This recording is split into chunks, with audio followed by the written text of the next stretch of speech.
everybody. Welcome to the WhatCulture Gaming Podcast. I'm your host, Scott Tilford, joined by Ben Roy Taylor. It's me, Ben Roy. It is, and Rich Hudson. Hello.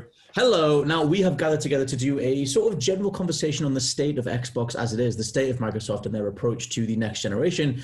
Because out of nowhere this morning, even though it had been rumored for a while, we now know the Xbox Series S is real. It does look a little bit like a McDonald's drive-through machine where you'd order something. But I mean, don't know what side you come down on, but it's making some waves. The release date is apparently November 10th, and it's a big old thing. It's pretty much the budget version of the premium Series X, which is still yet to have a confirmed release date or a price. But Ben Roy, what was your initial thoughts on it? Where'd you come down on it? We've actually not talked about it until we hit record. For £249, I'm in. I mean, come on. It does look like, as you said, McDonald's. So you imagine you'd press the button and like Girls Aloud would start playing out of it or something like that. But a 20-second excerpt of it. Yeah. But 500 gigs feels a bit small for a hard drive, but I guess you'll be able to plug an external one in, so I'm fine there. It'll be even less than that anyway. Like it's always 30, 40 gig less. You'll have your operating system and stuff on there as well. So yeah, you'll have like 460 gig to play with. Yeah. And my DOM box, which you can see there if you're watching the video on the floor on top of a you got an original box. 2013 DOM box. Yeah. That I can't remember how much storage that's got, but I've never bought a disc. I've never used the disc for an Xbox One game. It's all been digital or Game Pass. So, I mean, I'm already all digital there, but I'm probably segmenting a little bit. I'm probably going to get the disc version of the PS5. But the Xbox news is great. I like this price. I like the date. Let's go. Rich, is it going to convince you? I mean, you don't need one because you've got a hyper-powered PC. Yeah, but I guess as an option. Looking at it from an objective standpoint, the sun's suddenly gone in and now really dark. I'm having so many webcam problems. It's good to say. From an objective standpoint for the system, it looks really, really good for what you're paying for 250 quid, $300. Like the apparent heft you have in terms of its spec, and also the sheer amount you can do with Xbox, predominantly Game Pass, because as someone who's on PC, as Scott's already said, I have no reason to buy an Xbox. There's literally no reason for me to buy one. But I can appreciate how good Game Pass is and how amazing that service is for people who are going to buy a cheaper console. So it does look amazing. I still have things that I'm not sure about yet, but I'm sure we'll get to that. I've got a bunch of stuff that I want to break down, because I think because they're going all out on this sort of new approach to the next generation, where it's like they've got monthly finance models to let you afford it, which they did bring in around about the Xbox One X, where if you wanted to get one of them early, you could start paying monthly for it and then upgrade to the next generation, the Series S or the Series X. So they have these monthly finance models. They have, obviously, Game Pass has been going for a while. They've started talking about the xCloud streaming stuff, which is going full public about halfway through September-ish. You can start getting on the app version or whatever of that, and it just seems like they, for the longest time, Aaron Greenberg, who's, I think he's like their product manager or head of products or whatever, was saying that the console wars are gone. He was like citing the fact that you can just attach the motor. It was like this Razr. I keep on calling it the Motorola Razr, but they have this add-on thing for a phone that's this separate controller that you attach to a phone, and you can just access the Xbox library on the go. And he was like, this is the end of the console wars, because they're just so clearly not trying to compete with Sony anymore. And I don't know how much that is them just accepting the way that this current generation went and just saying, look, Sony has such a foot on the ladder kind of thing that we can't get past them. But I guess, what do you think of all their general approach to stuff? Because they're sort of pivoting into, they're almost releasing a console for the service generation. Like, this is a service system that you can sort of potentially pay for monthly and upgrade later. Like, does that approach to the industry grab you? If we get games from it, if they make more games, games are a big thing, yeah, rather than 17,000 Forza games and 2 Gears games, I'll be happy. But like, I'm happy now. I mean, like, man, I've played 200 hours of Gears 5. I've played so many other things on Game Pass as it is. Like, that if they just rename Xbox to Microsoft Game Pass, why not just do that? Just get it over and just call it the GP. I don't know, but at this point, yeah, I'm happy with it, and I would rather this going into the next generation have like 3 very different sort of options. You've got the PlayStation, which is the PS5, which is the more traditional sort of all-encompassing machine, which is going to be just going to have the Sony, going to have the Breath of Sun exclusives, and it's probably going to be a your place to play FIFA, whereas you've got Nintendo, where I'm gonna happily spend £50 just to play another old Mario game down the line, and with their they do new ones too, just because it's only available till March. I've already pre-ordered it. I'm sad, and their unique sort of like lineup of games, as well as the option to, like, the Switch being handheld, is fundamentally one of the biggest reasons why I own that machine, apart from I just want me some Mario. So I feel like if they go down this route, it's more justified than it was sort of the beginning of this generation, where sort of Xbox was just like, why do I have this giant sort of VCR looking machine when I've got the PlayStation 4 and it works perfectly? Like, do you think can they nail any sense of next generation success without exclusives? Like, that seems to be the thing. It's like, can you hinge all of it on Game Pass and past legacy? I think so. And just access points price wise? Game Pass seems to be, I can't remember the numbers right now, but it was somewhere insane last time I checked. And again, it just seems to be something that just offers so much to so many people. Like, when for example, Devil May Cry 5 came out on that, like pretty much at launch around that time. I was like, yeah, I'm going to play that. After, yeah. So it's like, when they do like the nice gets like that, and like Void Bastards was another game. Well, they had Red Dead 2 for a while, so they took it away again. They bring back some older titles like Red Dead 2 and all that sort of thing. It's just, why not? Like, I think if they can go down that route and carve their own niche out like that, I think not only will it be beneficial for people like who for some reason want to buy them all, but for, say, like, I don't know, so like when I grew up, we didn't have a lot of money. So if you had like a parent who buys the Series S for $250, get Game Pass 12 months, well, that's a tenner a month with the gold for opt-in. You're looking at £10 a month, and this kid can get so many unlimited games. They can get all the mainline things. It's going to be such a really cool option for people, especially in these trying times, I think. That was one thing I was going to bring across to you, Rich, because like you've obviously had PC for a while, so you're used to sort of getting like modular upgrades rather than like this is the new overall, overhaul of a system. You do sort of plug stuff in, and I think like that's the mentality they're almost broaching with the new system, but on the console side, and especially if they have the subscription model in place, and they have a lot of people that are either subscribed to Game Pass, or if they take an Xbox on a financial model, then they can drop, maybe they want to upgrade people from the S to the X in the next few months or next year or whatever.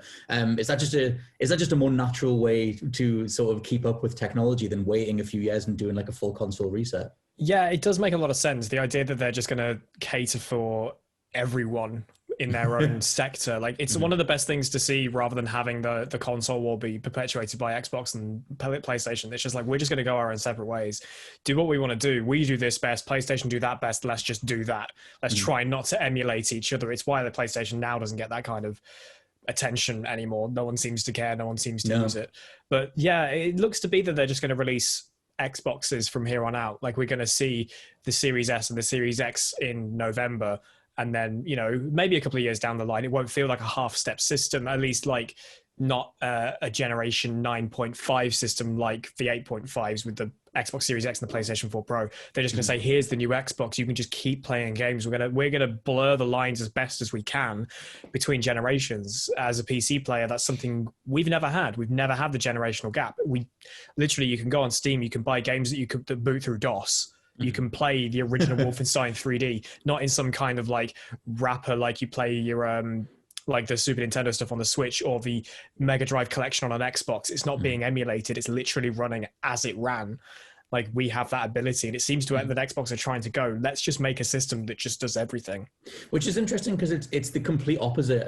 It's either one of these is the future and one of these is like an experiment that isn't going to hold. And it's like Sony are just kind of sticking to their guns and doing what they did with the PS4 and just going, well, here's some exclusives. Like, you have Miles Morales at launch, you have Astro Bot, and they've got Ratchet and Clank coming a couple of months after. And it's a standard console release, which like is easier to get on board with, and it looks stronger in terms of like, this is a console with new games that you can't experience on the older hardware. Whereas on Microsoft's side, it's like, hey, we've got these new Xboxes, buy them if you want, but you don't need to. And even looking at the power side of it, I looked up all the flops, I looked up all the floating points to compare this stuff. The Series S, the one that just got announced, the cheaper version of the next gen systems, is weaker, quote unquote weaker in terms of flops than the Xbox One X, the highest end version you can get right now. The Xbox One X is 6 teraflops, the Xbox Series S is 4. So if you already bought into getting the highest profile, highest highest version of the console right now, which I did. I'm stupidly got an Xbox One X last Black Friday because I was like, lols, I've got a 4K TV and I don't care. And so I got that. And so they've kind of tried to split the difference where it's like, if you invested earlier, you don't need to upgrade unless you want the 12 teraflop version of the Series X. So I think there's a lot of weird overlap in that regard, which I think can be quite confusing for the consumer. But at the same time, it reminds me of the way Samsung do stuff, where they have like the Galaxy S as the premium one, and then you have the Model A and the Model J for people who don't necessarily want processing power, but you can access the majority of apps and everything else on that thing. So it's weird because they're chasing like the tech market, which means you would get a new Xbox every year or 2 years and just have a different designation on the end. Potentially. I mean, it does kind of make sense. It means the market's always open for newer tech if you're a late adopter. Like if you come into the Xbox Series or just the Xbox Series line of consoles just before they release a new one, you're always going to feel a bit duped by it. Whereas you always potentially know that there's going to be another one at the end of the year, as much as people do keep buying iPhones every year, even though they're incrementally very similar, they still have the option to get fresher kit when it comes out. So it does make sense. Whether we see this to be the death of generations, at least on the Xbox side, potentially, I think PlayStation, as you've said, are going to stick to this. We're going to go all out for this console. Boom, here it is. It's going to last you 7 years and then we'll worry about it again. It could work either way, or it could separate the PlayStation and Xbox even more if Xbox goes down a more annualized or every 2 year route and PlayStation sticks to generations.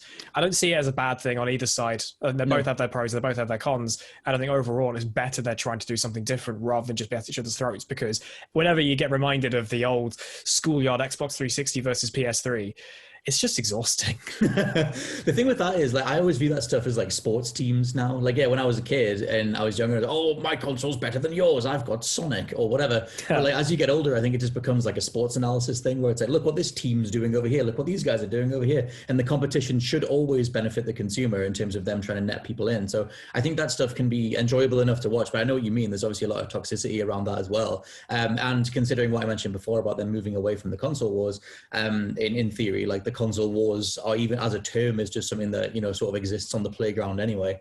But I just want to say as well that hearing that the One X is more powerful than the One S, I just wonder, the Series S, sorry, whatever we want to call them these days, the S.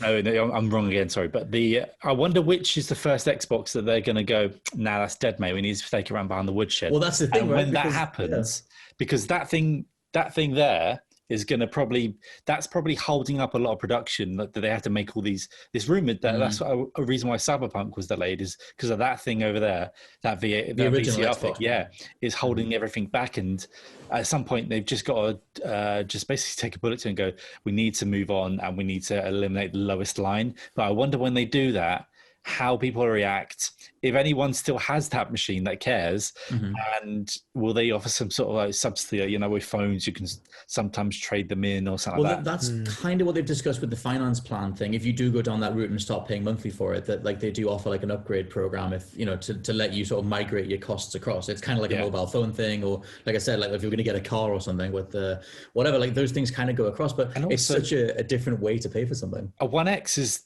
already next gen in that terms. Like, you've got to imagine that the Series S, if that's not Series, if the Series S outlasts the One X and they somehow find a way to take the One X off and say, oh, we can't use the One X anymore, we've got to move up, it makes no sense. But then if you buy a Series S, which is next gen, and then the One X lasts longer than the Series S, start getting into this sort of like, well, that's the thing, right? Because to like tenant territory where you're going through several different time loops and you don't know what's happening anymore. I don't know how, if you're a developer as well, how do you even find like a target console? How do you even find like a target piece of hardware to go for? I know a lot of things get developed on PC and then they get made to work on console. So maybe they just go with that. And it's just a case of like the way that stuff kind of gets worked on the Switch, where it's like, okay, we've just reduced the texture quality all the way down, the resolution all the way down to make something work on the Switch. Like Marshmallow Witcher, the Witcher on Switch is like a miracle, but you put it side by side with the PS4 and Xbox One and you can really tell what they've done to make that work, at least in a visual quality, in regards to the visuals. But that's the thing. Like, if something comes out on quote unquote next gen consoles, but you can just play it on something you already own now, and I'm not speaking to the PC space because that's always the case, I guess. Does that invalidate next gen? I was going to ask, like, what does next gen even mean to like either of you? Because like, is it just an access thing in terms of like a next gen game? It's like an exclusive that's only on those systems, or is it a certain like graphical quality or like particle effects or something like that? I guess, like, Rich, what do you look for in terms of what would next gen be at this point to a regular PC person? Yeah, I'd say next gen is more of a general hardware thing. Like I said, PCs don't go through generations. That's why there's no PC2. We just keep on going. But we, as a PC player, we see the benefits of the generational turnover when developers actually get better hardware to play with on consoles, even up to the PS4 Pro and Series X. Xbox One X. I hate how Microsoft have done these names. It's really confusing. They're still usually behind. So we normally get that big jump forward if for example a game is built predominantly for consoles in mind. For example, like Call of Duty has always been something they've gone, let's worry about the console one first and the PC one later, and that has had it completely crash and burn on PC in the past. Thankfully that's not the case anymore, but normally we wait for the generational turnover to kick in, and then we get to see games that we'd normally the games that get the time of day on consoles first finally get that big boost that we've been sitting on for ages, and we're waiting for those games to come up to it. But yeah, I think this still counts as a change in generation as much as Microsoft are blurring the lines. I'm not sure how long that's really going to last, because Ozzy and I earlier today did a comparison, like looking at everything we know about the Series X and everything we know about the Series S, which is very little in reality. We dug up some stuff to look at. Like, yeah, we managed to find some specs. But one of the things that was interesting about the specs that, in fact, you dug up, Scott, was the fact that it said that the Series X had access to Series X exclusives. So perhaps there will be games that you can't play on a Series S because like it's simply not powerful enough. Because according to the supposed specs of the Series S, the graphics processor, which is obviously the main heft of how far it can go, the processor, the actual computer, the CPU, the main computer bit, is actually the same on both systems. It's the GPU that bumps the price up. The Series S GPU is 3 times slower. As you said, 4 teraflops to 12, like, which matches up with the Samsung thing that you are kind of buying the same. You're buying a budget in terms of the firmware, but yeah. So you won't be getting, as using the Samsung analogy, you're not going to be getting 14 cameras on the back of your phone. You're not going to be getting your wide angle, your portrait lens, anything like that. You're only going to get the base experience. So it seems to be that as much as the Series S is a great deal, it definitely comes across to me as this is going to be the one. If you want to play Game Pass games, go for this. If you're wanting to be playing new stuff at the super duper highest resolution that we can possibly muster and the best frame rates and blah, blah, blah, blah, you're going to have to get the X. Like, when looking at the specs for the Series S and they're saying you could do 1440, 120 hertz, $300, I'm calling shenanigans. The LA Noir doubt thing, It's a proper LA Noir doubt. Like, yeah, there'll be certain games. I said this on the news earlier. I said if you can play, they're probably putting it across as saying, look, we can get some games running at this. It's like when they say, hey, this has got native 4K, but it's only Rocket League and Skyrim that can run at 4K that aren't necessarily going to be massively demanding games. It's like we've got 4K, we've got 1440p, 120 hertz on Series S, but that's playing Nidhogg. Well, they just got to go with that. Yeah, the one thing I was going to say to roll it back to what you mentioned before about like the idea that if let's say a new Xbox comes out every sort of year or 2 years, then assumedly console people can keep up with the best possible technology that supports those games as consistently as possible. But it's that because at the minute it's like, does the console cycle hold gaming back? And it's because we're always waiting for the next set of consoles to catch up with what the potential of PC can do. So if consoles can keep up with that on a yearly basis, then does that improve gaming overall? I guess that's another thing that was like Benroy, what do you think in terms of like, would you be up for getting a new system every sort of year or 2 years? I mean, I'm not up for spending hundreds every few years. If they financed it, I guess. Yeah, in a way, it's weird because a phone is a phone and it's like a thing that I use every 5 seconds because I'm addicted to it. Whereas with the Xbox stuff, like I'm content with getting a Series S because I'm going to have a PlayStation 5. So I can't imagine Phil or anyone like that over at Xbox land going, well, Gear 6 isn't going to run on the Series S, I'm afraid. I think I'm pretty confident that they're going to make their own games able to run on the base level of this new generation of, because they call it the next generation. So I'm confident that will at least have a 5 to 7 year shelf life. But obviously, if they do eradicate it down the line and move on, that's fine. But I feel at the same time, they should do what they did with The Witcher on the Switch, is basically going, at some point, you can play this game, but it's going to look like mud. And I don't mind if they do Especially that. if it's blown up, yeah. Yeah, I'm getting this thing so it runs Gears 6 and whatever other Master Chief adventures we have down the line. Hopefully never another Battletoads. But, and then with the PlayStation, yeah, it's just, it's weird. I feel like this whole modular thing could work, but I don't think they can get away with the full-on. They can with some what we call the elite customers. Like if there was like because for me, I don't have 4K gaming right now. I have the base models of everything. I basically have. You might as well be SD at this point, and my PlayStation is floating when I turn it on. It makes a loud noise. I just need to upgrade before everything falls apart. Right. So this is why this is a major thing. What I need, want, and desire. I just want them right now. I want this 4K gaming, and I want ray tracing, and I just want new hardware. I was going to mention that stuff as well, because they're obviously trying to hang the next generation on, like, it doesn't necessarily matter about the amount of flops or the amount of floating points and different data points that a thing can process. It's the fact that the next gen systems are the ones that can do ray tracing and variable rate shading and all these other fancy terms that assumedly can only be done on the next gen systems. Even though I did see someone prove that there was a game on PS2 that had ray tracing. It's not that it's impossible to do. I also, I want my HDR as well. I've had this nice TV here for years, and I've never played any HDR games on it. I just want to. I want to advance into the new gen and finally feel that it's the excitement of a new console generation. If this is the last sort of major break we have, then so be it. I'm here for if they want to do a more modular thing. I wouldn't upgrade every year, maybe even 2 years. Probably every 3 or 4 for me. But at least if we were to know that would be the case going forward, I wouldn't be against it sort of thing. I guess I wonder, how much they then steer into this stuff, because calling it the way that they've named everything, where it's Series X and beforehand Xbox One S and X, and then the idea of Series S and Series Y, Series X and Series S sort of assumes that they're going to do various other permutations of that going forward. And for me, as this, I don't know, for me, something that exemplifies gaming on console is that I just want the most easy access, simple way to play something possible. And the more you keep severing it and going you get access to this extra graphical option over here, or if you buy this, then you can see some extra particle effects or whatever. Assumedly, those things will be feature parity across the systems, but I wonder what the fundamental value is to buying the high-end system if you're not going to get any more out of it other than just maybe load times. I don't even know how you give that. It's kind of the argument that was always present during the Xbox Series X and the PlayStation 4 Pro. When you put them next to each other, and it's okay, the graphical increase in terms of just general graphic performance, ignoring resolution, it's it's better, but it's not going from PS2 to PS4. It's not huge. The number of people that I've spoken to in the past, or the conversation's been always present on YouTube or Twitter or something, where people say, I've got an Xbox One, is it worth getting the One X? Is it worth churning out more money to get it? And sometimes the answer is no.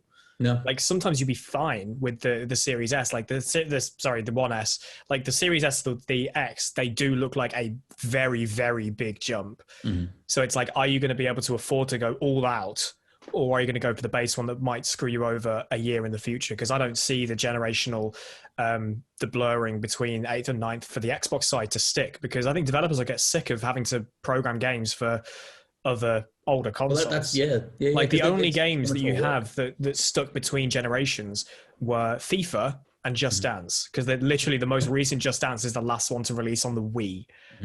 Hats off to Ubisoft for keeping the Wii involved for all these years. But actually, you'll get sick of it, and devs won't want to have to make 5 copies of their game. It's one of the reasons why I was worried about COD this year, even though I must admit it's actually looking relatively good. The fact they'd have to make technically 4 or even now 5, 6 versions of the game: PS4, PS5, Series S, Series X, and PC, and Xbox One. So 6 versions of the game.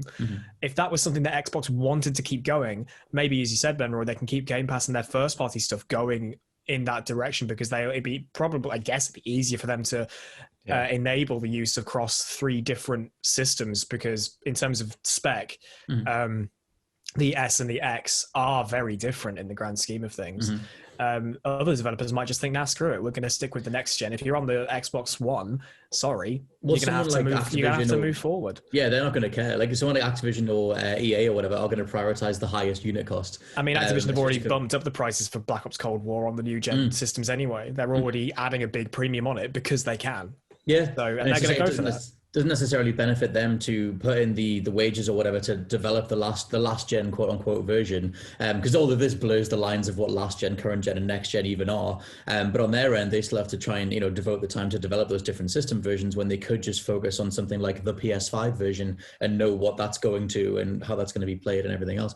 So there is that. Plus, speaking of flops, before the PS5's flops are 10.28, which is 2 less or 1.72 less than the Xbox Series X. So that the Series X will still be the most powerful console, like a home console or whatever, but it depends whether developers can actually play to that. I'm just going to be that guy and go, yeah, but who's going to have the more games?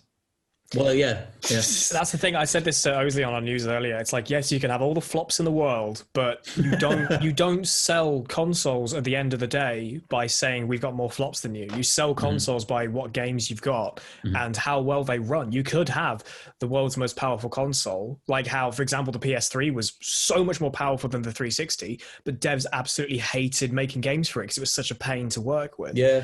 The Xbox Series X could be the same. I doubt it because the Xboxes are more linked to PCs, and as you said, Scott, most games are developed on PC first and moved over. So it would maybe easier to use, but they might turn around and look at the PS5 and go, look, we've got less teraflops to have to play with, or we've just got a better system to build with. Let's just go with that. So until we see games running on the systems, until Digital Foundry get their hands on these systems like they did with the Series X, and they showed, hey, look, the difference between the One S and the One X is you get Mass Effect Andromeda running at 900p at actually 60 FPS. It's like, wow, what a price hike. It's so worth it. Like, until we see that, I don't think people should be making decisions yet. I think stick with what you like. Stick with the platform you potentially know. If you don't have an Xbox and you want to try Game Pass, the Series S is going to be so worth it. But if you're stumped between the Series X and the PS5, I would say wait. Because I was going to say, as like a wrap-up question, do you think that they've actually managed to give you an answer as to why should you upgrade? Like, do you think they, like, I guess, Benro, do you think they've managed to give you something for that? Because that was always the thing, like, why should I buy an Xbox Series X? And it was like, well, it was maybe going to be Halo, but it ain't anymore. And then it's like, well, and overall, why should I upgrade? Because it's the first time they're launching with 2 hardware SKUs. I mean, it's weird because eventually you've upgraded, you just don't get the games anymore, sort of thing. I mean, eventually, yeah. Yeah, there still really isn't any particular killer game that's going to make me want to upgrade. I mean, I think they're touting that Gears 5 is going to get some big update for the next gen, that sort of thing. But yeah, I think if they lowball it with the cheap one, which they're doing, that's a good way of becoming the second console alongside, like, say, what people think the Switch is sometimes, because of the Game Pass-ness of it all. I think that's the magic. That's the point there that makes the Xbox worth considering at the moment if you were to look at both of them, unless you were just some sort of diehard person who really like your achievement score and you really want that to go up. But I don't think that really exists as much anymore, sort of thing. So yeah, I think they've made a case for it in a way, but if we get a year down the line and we only have the Halo and they've got rid of Craig and that's all we've got, then I'm going to be really annoyed. But at the same time, if I get Kratos Dad Simulator 2 on PS5 and then all I have is a Halo for the next 5 years and 74,000 Forza games, then it's not going to really be worth it on that alone. But again, stuff like Fable just sort of kicking off development now as well, even though that's been rumored for ages, was a weird way to go. And like, yeah, there's a lot of stuff like that. I think that's the biggest question is, after all of this, we can dance around it and talk about the positives and stuff. And like, these are all positives in terms of accessing the next generation for cheaper or on a financial model, monthly model and everything else. But if there aren't any games, then blah, like maybe it's that always is the thing at the end of the day. It's the one thing that Xbox have fallen on this gen, hence why Game Pass has worked so well, because people are like, wow, there's finally a reason to have an Xbox at the end of the day, and Game Pass is brilliant. I think we can all agree on that. Yeah. It's why my Xbox isn't in a cupboard. My Xbox was in a cupboard about 3 months after Gears 4 came out for a long time, and then I finally dug it out and just accepted Game Pass into my life, and it's been great ever since.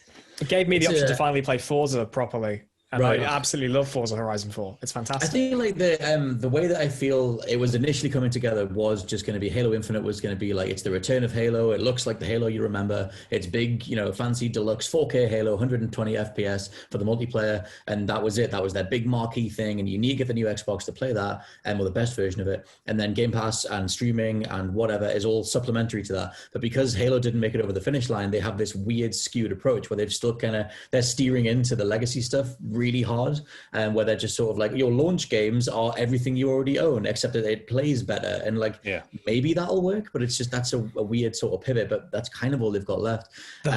Just as a side thing, the 120 FPS thing is eating away at my soul throughout all of this, because they like, it's kind of like when we had that initial Series X, or what was it called again? Project Scarlet. Was that what they called it? Project Scorpio. I thought Scorpio was Xbox One X. Hey, I'm here for Scarlet was Scarlet was the Series X, and they were saying they were doing the whole teraflops buzzwords. They had uncompressed pixels was my favorite one, and now they're touting 120 FPS is the big thing for the series. Even the Series S as well, 1440p 120. Nah, at that kind of price point. The one thing that annoys me the most about all of this is the fact that how many people, or how much of your install base, Microsoft, have got a TV or a display that can literally actually work over 60 FPS. Yeah. And the answer to that is very little. Like if you wanted a 120 hertz TV, they do exist, because I was looking earlier today, at just 1080p, you're looking at about 800 quid or more. See, that's a whole higher refresh rate panels are not cheap. I've upgraded my PC to be running at 144 FPS, and honestly, it is amazing. But the fact that they're saying, look, the Series S is going to do this, I don't want to like put it across like console players are idiots. But there's going to be people out there who are going to plug their Series X into their TV and go, wow, look, 120 FPS, this is so smooth, even though technically it's still 60. Because your TV is literally incapable of showing over 60 FPS. I just guess that like you're always going to be able to run spreadsheets better than us. I accept it. Yeah, right. There it is. Ben Roy has lost the argument because he's resorted to spreadsheets. But no, welcome to our office. All these projects though, like we need to know about what's happening with Project Natal 3. Have you remember what Project Natal is? Natal was Kinect. Yeah. Give me Kinect 3. Let's go. Are they going to do another Kinect? The Kinect strikes Xbox back. VR. That's what it's going to be. If that's what they have to fall back on, then God help us all. I wouldn't imagine it would be something as weirdly gimmicky as that. But yeah, we'll continue to follow this stuff. There's apparently more announcements coming. Microsoft said very soon. Apparently, Sony are doing something tomorrow. The game tweeted something out about a Sony announcement that was then deleted. So we'll keep on top of stuff. We have another podcast on Friday, so we'll keep on top of whatever the hell comes out. For now, though, this has been the WhatCulture Gaming Podcast. I've been your host, Scott Tilford, joined by Ben Roy Turner. Goodbye there. Ben Roy Turner's Amiibo. Hello. And Rich Hudson. Thank you for listening. I'll catch you next time. Bye. Bye.